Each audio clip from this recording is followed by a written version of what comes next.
Alors, je n'ai pas grand-chose à dire. C'est dire que je suis revenu avec mon équipe de la médiation pour constater les avances qu'il y a dans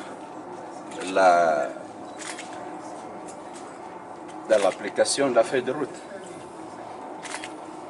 et voir comment tout ce qu'on avait décidé ensemble avec les Malgaches a été accompli. C'est tout ce que nous sommes venus faire. Et c'est après cela on peut donner les conseils nécessaires pour l'avance des travaux vers les élections. Monsieur le Président, vous avez une réaction les thématiques sont éliminées par la Cour électorale spéciale. La Laura Falman et Arjatswell qualifie cette élimination comme une ingérence de la communauté internationale dans les affaires nationales. Quelle est votre réaction par rapport à cela, Monsieur le Président? Bon, nous savons qu'il y a beaucoup de Malgaches qui n'aimaient pas que les élections se déroulent dans l'égalité. Ce n'est pas la communauté internationale tout seul qui a remarqué cela. Donc il n'y a pas d'ingérence parce que nous faisons notre travail dans le contexte d'un pays comme Madagascar qui appartient aux organisations internationales, qui a des devoirs et des droits. Donc si un pays est hors de ses devoirs, l'organisation à laquelle ce pays appartient doit prendre des mesures d'ordre disciplinaire. Ne pensez-vous pas que ça pourra causer un désordre? Comment? Ça pourra causer un désordre dans le pays, cette décision de la CES d'éliminer les 3 candidats. Je n'ai pas entendu. Ça pourra causer un désordre, la décision de la CES d'exclure ces 3 candidats. Bon, ça ne devrait pas créer des désordres.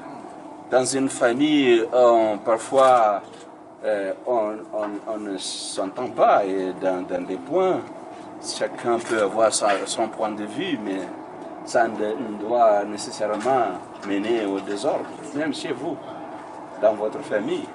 Hein, ça ne doit pas mener au désordre. La mouvance Ravalman a dit qu'elle est prête à descendre dans la rue tant que sa candidate n'est pas maintenue. Qu'en pensez-vous? Bon, je pense que c'est aux Malgaches de ne pas prendre des décisions ou de répondre aux appels qui pourraient mener justement au désordre et peut-être qu'au-delà même du désordre, ça pourrait amener à la violence.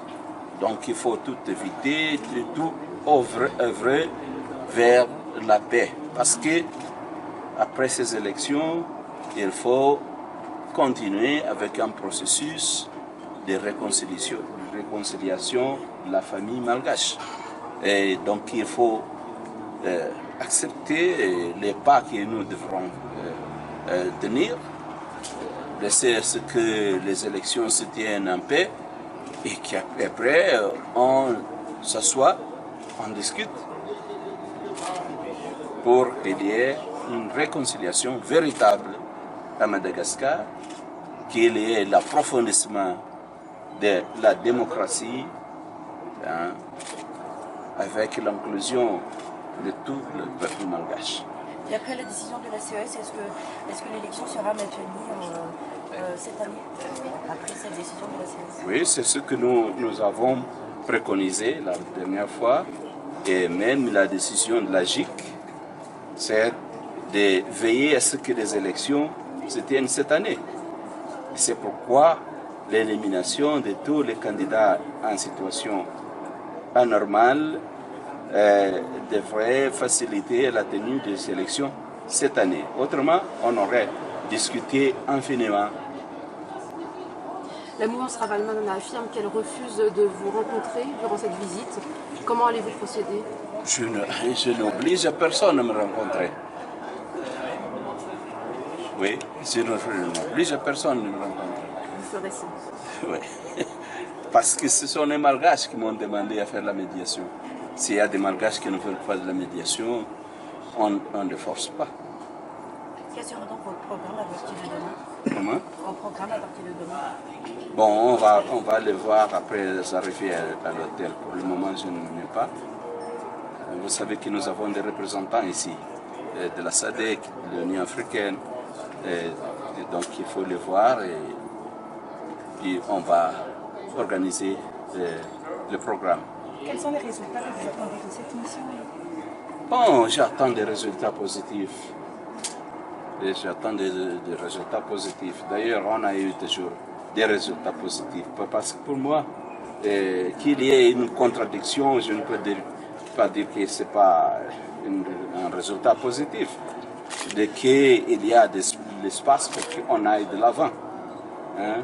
Ça serait négatif si le peuple malgache allait refuser qu'il ne veut pas des élections. Donc là, le peuple malgache ne veut pas des élections. Je ne crois pas. Je crois que tout le peuple malgache veut des élections. Est-ce que le plan 7 points tient toujours? Comment? Le plan 7 points. Le plan 7 points du GIC tient toujours? Le plan 7 points. L'aide mémoire. Bon, mais c'est en train d'être accompli, n'est-ce pas? Je crois que c'est le dernier point. Et la Cour a été restructurée, n'est-ce pas? C'était un des points. Et les candidats ont été éliminés. Et bon, qu'est-ce qui reste? Il reste certains politiciens qui bloquent le processus. Quelles mesures vous allez prendre? Bon, s'il y a quelqu'un qui bloque le processus, ce sont les mesures qui ont été préconisées. Ça a été écrit, rien n'a changé. Seulement les 109 personnes, mais il y a... Non, les 109 personnes d'ailleurs, à la suite, vont être enlevées des sanctions contre les 109 personnes. Ce qui va rester, c'est des sanctions contre ceux qui vont bloquer les élections. Monsieur le Président, nous ne savons pas qui va faire cela. Monsieur le Président, est-ce que vous pensez que le moment est opportun pour le FFKM de préparer le projet la voie parce que je viens de descendre de l'avion. Oui. Par rapport à un projet de convention initié par le FFKM, est-ce que ce projet est opportun face au moment crucial de l'organisation des élections? Dès qu'il ne soit pas quelque chose qui empêche l'organisation des élections, peut être un début du processus dont j'ai parlé, de réconciliation du peuple malgache. Et on a besoin de cela.